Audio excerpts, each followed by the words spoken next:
The heavens declare the glory of God, and the firmament showeth his handiwork. The Reverend David Cottle read these words to his congregation and awaited their reply in this responsive reading from the book of Psalms. Day unto day uttereth speech, they said, solemnly and in unison, their voices sounding, as they often did to him, like waves rolling up on a shore. And night unto night showeth knowledge. Reverend Cottle cleared his throat slightly and said his part.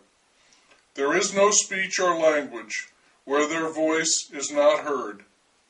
As he finished the passage, Reverend Cottle noticed a catch in his voice, and he reached for his glass of water in the pulpit and took a sip while the congregation read their reply.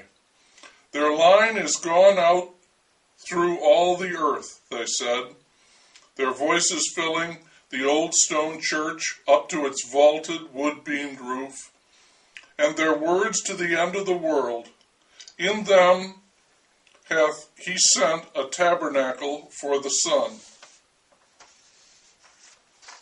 As the Reverend David Cottle began to read his response, his voice dropped from a hoarse whisper to an inaudible aspiration. Which is as a bridegroom coming out of his chamber, he said, or tried to say. His voice dropped off and then nearly vanished. Surprised, the Reverend Cottle interrupted his reading for a cough and an emergency swallow of water. As he sipped the warmish liquid, he noticed a stirring among the congregation. They expected and needed the leadership of his clear, strong voice. The water would wash away whatever was impeding his diction. But when Reverend Cottle tried to resume his reading, beginning at the start of his passage, absolutely no sound escaped his lips but a soft rush of air.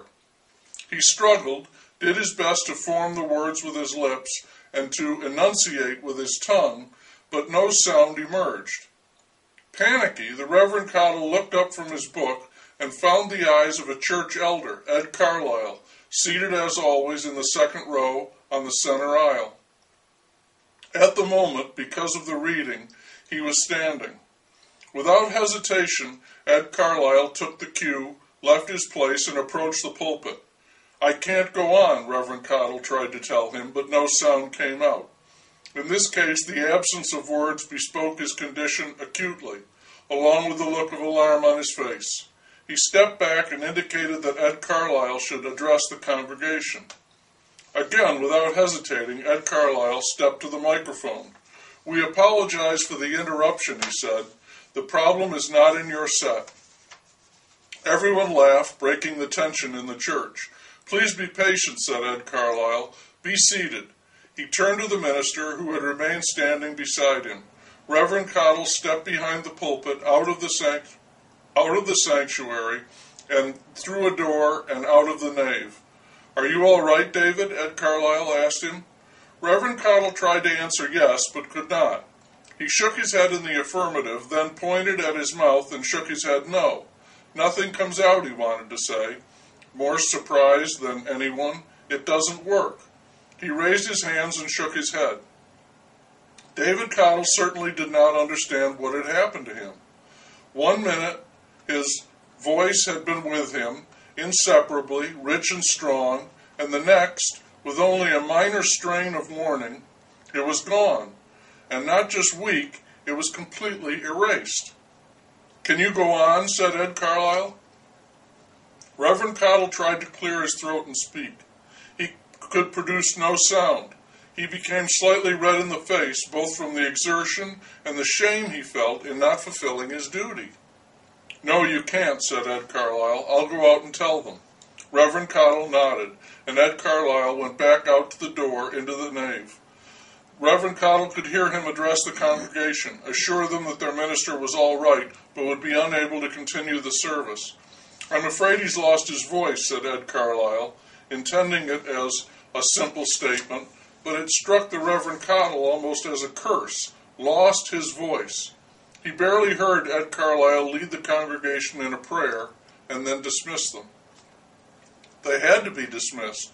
No one else could lead the service. Arthur Perkins, the former associate pastor, had left the congregation with permission of the General Assembly to pursue missionary work, which he felt called to do. Reverend Cottle had hated to see him go. Arthur was a good man. They worked well together, and the congregation liked him. But he had honored the man's request. A man of God was one who obeyed his calling, whatever he thought that to be. The search committee to locate a new associate pastor had just been formed, but that process could take months. The assemblies would send him a temporary replacement, but for now he was on his own, and this service could not continue. In over 20 years as a minister, this was the first service he had not completed, for any reason, including once during a fierce storm when a tree limb had crashed through the roof of the church he was in. Even that had not stopped him. And now the sense of failure, of letting his congregation down, galled him. Reverend Cottle's wife, Denise, drove him home, as if he were too ill to drive. The thought was occurring to him then, what if I am sick? What if this is more than just a touch of laryngitis? He'd had laryngitis before, the hoarseness, the feeling of strain. There was none of that now. His voice had just slipped away and vanished, the way he often thought a soul stole out of the body of one of the elderly members of the congregation when they passed, he at their bedside, praying as devoutly as he could for the peaceful repose of that departed soul. When they got home, he found a pen and a piece of paper and wrote a note out to his wife. I don't know what happened, he wrote, but somehow I just lost my voice. I'm sure it's nothing, Denise said reassuringly. I was talking with Carol Forbes the other day. She'd lost her voice cheering at her son's soccer game. This isn't like that, David Cottle wrote, and he circled the words he had written above, lost my voice. Well, said Denise, whatever it is, why don't you spend a quiet day, read, catch up on the letters you want to write, and we'll see how you feel in the morning. I feel fine, wrote David Cottle, underlining the words. I just can't talk. It's weird, he wrote. Denise said, I'll make you some hot tea and honey. He did read and watched a half of football on TV, then read some more, but he wasn't retaining what he read, and he wasn't able to write any letters. Every time he started, all he wanted to say was about how he'd lost his voice during the service that morning. The more he thought about it, the more he wondered. The passage he'd been reading, he knew it so well, how all of creation proclaims God's glory, something he fervently believed, that the voice of God was resounding in all things. This, then, was so ironic, so coincidental, that it forced him to examine. David Cottle did not believe in physical miracles. Other than Jesus Christ, he did not believe that God directly intervened in the world of man. He believed that physical miracles of any kind were a terrible temptation, leading inevitably to corruption, as with all of those horrible, pandering, faith-healing evangelists on television. Was he an agent of God? Yes, his humble servant. And the only miracle he could perform was to tell the poor, suffering people in his congregation the good news of salvation, that they could be forgiven their sins, that peaceful, glorious reunion with God awaited them. And yet, the coincidence of that passage and his sudden affliction was so powerful. So many thoughts raced through his mind. He took his Bible out and read the psalm over and over, especially the part which followed the loss of his voice, as if it might contain a special message for him. The law of the Lord is perfect, converting the soul. The testimony of the Lord is sure, making wise the simple. The statutes of the Lord are right, rejoicing the heart. The commandment of the Lord is pure, enlightening the eyes. The fear of the Lord is clean, enduring forever. The judgments of the Lord are true and righteous altogether. More to be desired are they than gold, yea, than much fine gold, sweeter also than honey and the honeycomb. Moreover, by them is thy servant warned, and in keeping of them there is great reward. Who can understand his errors? Cleanse thou me from secret faults. Keep back thy servant also from presumptuous sins. Let them not have dominion over me. Then shall I be upright, and I shall be innocent from the great transgression. Let the words of my mouth and the meditation of my heart be acceptable in thy sight, O Lord, my strength and my Redeemer. David Cottle thought about presumptuous sins. Weren't all sins presumptuous? He wondered about the great transgression and knew that he was not immune, that he was weak and a sinful being.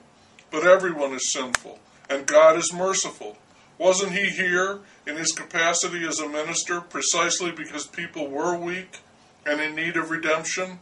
David Cottle's head spun around in a whirl of emotional pleadings, and he sought refuge in repeating the end of the passage, like a meditation, a mantra, until he fell asleep in the chair.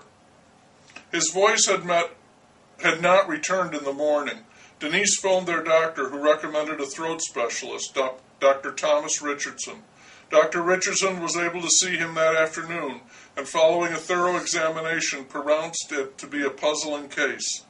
He said he saw no growths or polyps on the vocal cords, no scars or any evidence of wear or damage. All the passages, nasal and throat, were clear, showing no signs of swelling or inflammation. He'd already asked the standard questions concerning factors that might lead to vocal strain, yelling, lengthy lectures, any unusual blow to the throat, but there was absolutely nothing to indicate any type of interruption of normal vocal activity due to malady, stress, or trauma. All I can tell you is not to worry. I see no cause for alarm. You're completely in the clear with regard to tumors or anything of that sort. That's the good news, he said, laughing. He was an older man in his 60s with silver-rimmed glasses and thinning white hair. The bad news is that I can't tell you what is causing your problem, Reverend Cottle. The best advice I can give you is to rest, gargle, monitor your health, and see what happens. I would expect you would find a spontaneous recovery, that your voice will return in a day or so. If not, we can try more extensive tests. If that sounds like an old-fashioned prescription, I'm sorry, but right now it's the best I can do for you. Thank you, you've been a great help, Reverend Cottle wrote out on a pad. Denise drove him home. Again, David Cottle was alone with his thoughts. In every other way, he felt perfectly healthy. He had work to do. The work was piling up without an assistant pastor. But he was supposed to rest, and besides, what good could he do if he could not speak? So much of his ministry was simply talking to people, reassuring and encouraging them, and listening to them, sharing their lives and the faith in Jesus Christ. The days passed, and still his voice did not return. The General Assembly dispatched 2 temporary ministers to his church to care for the needs of the congregation. Unable to carry out his duties, David Cottle felt a mounting sense of urgency, frustration, even desperation. When he would meet with a member of the congregation, he felt the roles had been reversed, that they were being solicitous of him, that they were ministering, and he was the one seeking solace. More often he kept to himself, even to the point of asking Denise to handle the visitors who came to see him. They came purely out of kindness, but David tired of their visits, tired of having to write out the same messages on his pad, that he was fine, that this would pass, and he would return sometime soon. As the days went by and his problem grew from a sudden, inexplicable inconvenience into a permanent affliction, David Cottle had to face the question that had been haunting him since its onset. Was this no accident? Was there a direct purpose in this? Had God silenced him? Was he, a minister, the representative of God and successor to Jesus Christ, not worthy to speak the divine word? Beyond the deprivation of his voice, David Cottle began to experience an agony of faith. It was wholly unexpected. His faith was secure. He depended on it as he depended on air, water, the presence of his wife and children. Now, however, for the first time since the immature stirrings of his teenage years, he questioned it. Was not the ministry a calling? Hadn't he been called? But wasn't he now silenced? All right. His heart was laid bare. God knows all. There was no dissembling, no hiding from him. The great transgression, David had committed it with a parishioner. She had since moved away, and he had not repeated the error. Nor had he told his wife. He had confessed to God and begged for forgiveness. He was a sinner. He had fallen from grace, but he had mended his ways, thought he had put it behind him, perhaps even become a more understanding minister because of it. Yet clearly in the eyes of God he was unclean, and now this punishment had been visited upon him. He had been stripped of his powers, his vocation, his voice. Because of his sin, he had been silenced. He felt chastened and cast out. And yet he was alive. What was he to do? He did not know. He repeated his confession fervently and prayed for the forgiveness of his Lord and Creator. Was it possible that God would refuse to forgive him? On the other hand, what if God, in chastising him, had changed his ministry? Was there some way for him to perform mute witness to the Word of God? Silence also was the way of God, the still small voice. Hadn't he always believed that there was far too much talk and noise in the world? A confabulation of voices, a tangle of tongues, the biblical babble. Wasn't the United Nations with the speakers and translators and delegates with headsets a very modern image of Babel? David found gratefully that his faith was too strong to be shaken by this event. The crisis only led to a deepening of his belief. If you believe, there is no end to that credulity. David knew he could not know or hope to know the ways of God, and any interpretation of what was happening in his life was strictly up to him. He chose to believe in the God he had always known, who could not fail him, who would find a way to use him as an instrument for his purpose. He, David, may be a lowly, inconstant sinner, but God was steadfast. During this time, David had been forced to write notes to make himself understood, and he had taken to writing out his thoughts in the evening, in what was becoming a journal of his experience. David had long fancied himself a writer as well as a minister. Several of his sermons had been published, and the idea came to him that he might write a book, one that was both a recounting of his experience and a treatise on silence and faith. The Language of Faith was his working title. Since his affliction was permanent, or at least long-term, it was clear that he would have to resign his position in the church. Much as he wanted to stay, there was simply no way he could keep up with all his duties as a pastor without the ability to speak. His congregation, through the board of elders, arranged it so that he would be on leave for 6 months with full pay. After that, depending on his condition, he would either be reinstated as pastor or he could sever all ties with the church and find another assignment that did not demand extensive oral communication.